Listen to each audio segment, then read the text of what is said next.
Yo, what's happening, people? It's Manchester United 1, Arsenal 1 at Old Trafford tonight in Manchester. Big game between Man United and Arsenal. And yeah, man, just going to give you some thoughts on the result.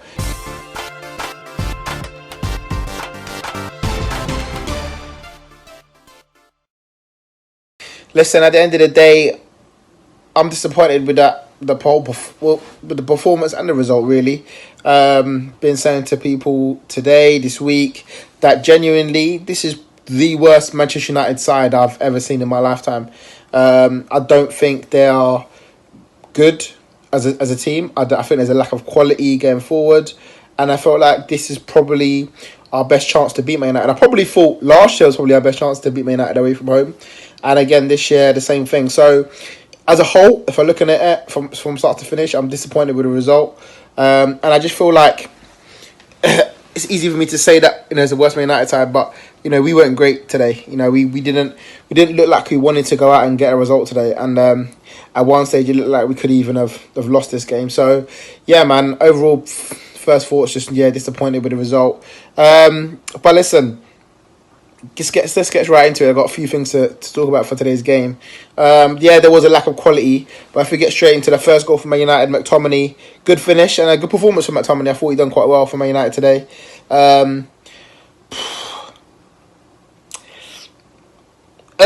Listen, all right. First thing, everyone's saying Xhaka ducked out of that. Xhaka ducked out of the goal, and I get that. I get that. A lot of people saying that if you look at the way he's had movements, it's like he moves out of the way. He doesn't want to get hit with a ball.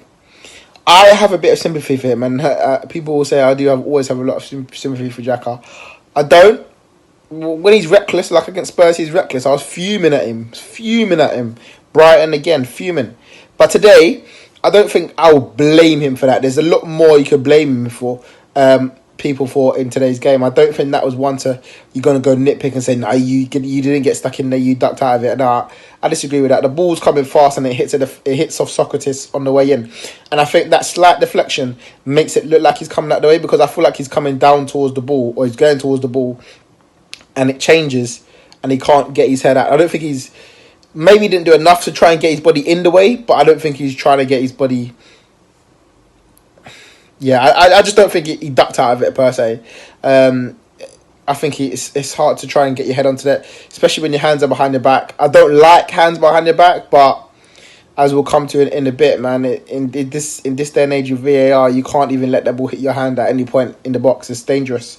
But yeah, man. So I feel like it was a good counter attack for Man United, and a good chance for them to score, and they took it. At the end of the day, really, I don't feel like there's massive errors in there. We just got caught on the counter attack. I think if anything, it was a lovely foul from Xhaka and Lingard to try and stop him getting to the ball going in the first phase.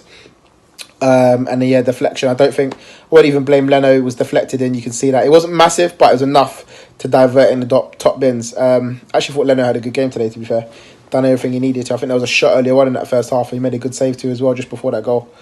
And I think just before that counter attack, we had a chance to go ahead as well. I think it was it Torreira's shot.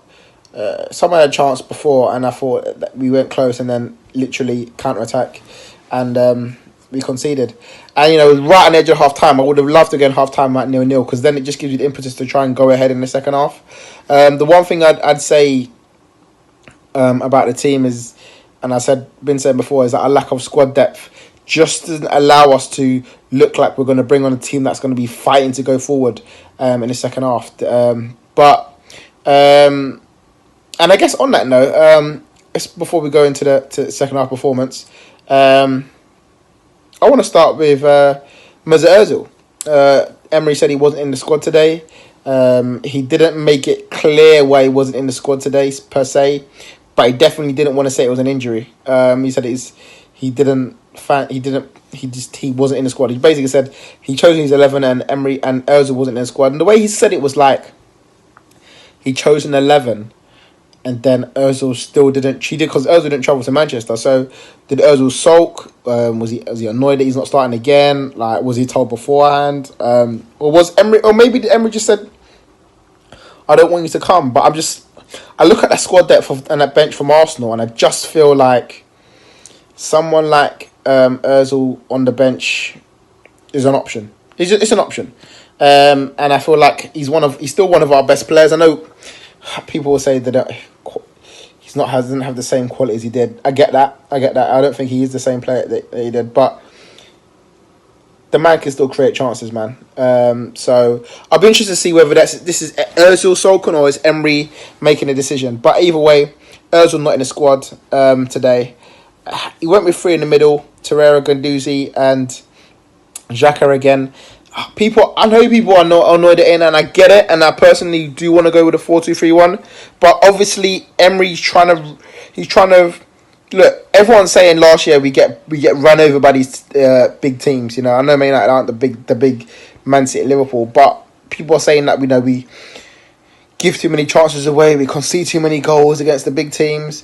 So against Liverpool, he went 4 in the middle. Against Spurs, he went 3 in the middle. And Man United, he went 3 in the middle. He's obviously trying the tactic against the big teams to try and stop us getting overrun. And we didn't get overrun in this game. At no point did I feel like we're getting dominated. There's a couple of half chances from Rashford, but I don't feel like Man United dominated our midfield. And maybe that's due to the fact that he played free. The problem is that we can't, going forward, we look poor because there isn't someone to carry that ball into the middle of the park. And that's why I feel like Ozil or Tobias might have been an option in that middle. And actually, when Tobias came on, we showed a bit more of impetus going forward. It looked like we were pressing a lot more. You could see he was playing the more number 10 role.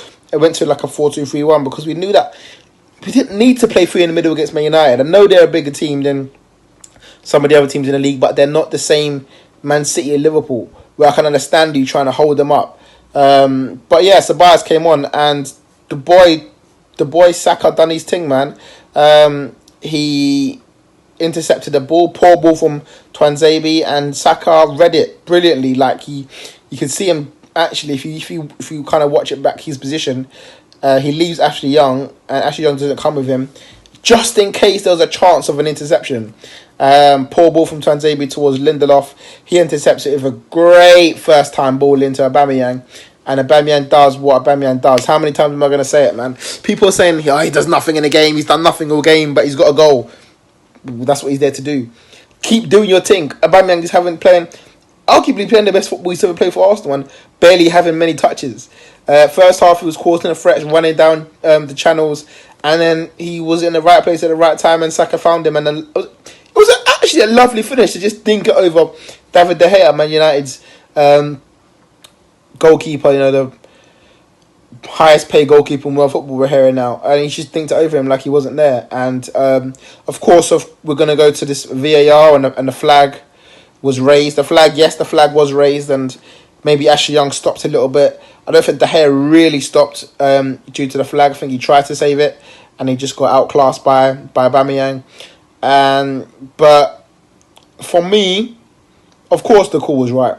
It was offside. In fact, it's poor from the linesman to flag. I don't understand why the man is right in front of you and you still have to flag. That just shows the lack of quality in our linesmen and why they have to have video referees in. But ultimately, the video referee made the right decision. I didn't think he was offside. Something part of me thought, I don't think he's offside. And VAR overturned the referee, you could say, on a factual decision. Now let's go to the VAR. This is where I have a problem with VAR now. And you lot know I don't like VAR. I never liked it. I don't want it in. In fact, I'm still VAR out even to this day. Till this day, I'm VAR out. And it's with the handball. That's a penalty kick. I saw it and I thought, we're conceding here because we was conceding from a penalty kick. Rashford or Pogba was going to take it, and it's 2-1. We go again. Or was it before we go? I don't know. Yeah. I actually feel like if Man United had that penalty, we probably would have lost the game. Ball comes in, short corner, quick corner. Trent, like, if you want to put it like that. And then it was like a kind of flicked ball from Lingard. It was about 10 yards away from the ball. Kolasinac actually kind of just turned, and it wasn't a deliberate handball. He kind of just turned away from it, but it hit his hand in the box. His hand was outside of the silhouette that the UEFA have given us now to look at. And for me, it's a penalty kick. I don't know why the referee doesn't give it, but VAR you have to show some balls if you're going to be using the system in the league. It's a penalty all day long, and if VAR gives it, you can't really argue against it. Like, this is what it's supposed to be here for, to overturn the decision. Now, I don't want to hear constantly, he's not a clear and obvious mistake. That is a handball. It's a clear and obvious mistake. You saw what happened in Champions League final. That was a handball. It's a handball here. The man at Stockley Park are just chilling. All they're doing, and I think it was Jamie Carragher. Was it Jamie Carragher who said it? All it's there for is offsides now. It really is. We brought in VAR for offsides. At me if you want. At me if you want, but that's literally the reason why I brought in VAR. Now, if you might told me beforehand it was only going to be used for offsides, I might be like, alright, cool, let's have it. But you lot told me it was all going to be changing decisions and changing the way you play. Well, it's not, because you're getting decisions wrong week in, week out. The reason why we brought VAR in is to stop getting decisions wrong week in, week out. And yet, week in, week out, you're getting decisions wrong every single game week. Has there been a game week? I genuinely don't know if there's been a game week gone far where VAR has not gone wrong. Now, you're not saying, oh yeah, it's new technology, it's still going to get decisions wrong. We're still going to get decisions wrong. Why are you bringing it into the game then? Longer than the game, man can't even celebrate when the ball goes in the back of the net because it's probably going to get chalked off. I don't know, man. Yeah, I don't know what. Let me know what you guys think. For me, it was a clear penalty. Obviously, happy to say that now that he didn't get it given. But yeah, man, not a fan of the system. And then after that, I feel like a couple of half chances where we could have gone on to win the game. David De Gea made a good save. Xhaka had a great opportunity. It was blocked. I think was it Lindelof or Maguire? Blocked it. Was going in the back of the net. And yeah, he caught it well. It was the only thing he could really do, and it was a good defending from Man United, I guess. Well, his body was in the way. And then Leno made a good save from Rashford free kick. So, all in all, there were chances either way. It wasn't a great game of football. It was definitely two sides that are not at the top of their game. Arsenal with Lacazette to come back in. Man United with Martial to come back in. But the reality is the quality from both sides has dropped massively from where they used to be. It's going to take them a long while to get back. But listen, away from home against one of the Big Six, if you like, it's a point, and we'll take it. We move on. We move on to our last game week before the international break. But yeah, let me know what you guys think. Do you agree? Do you disagree? Or we have a right to be disappointed in the result? Do Man United supposed to feel agree? Let us know in the comments. And yeah, see you guys soon.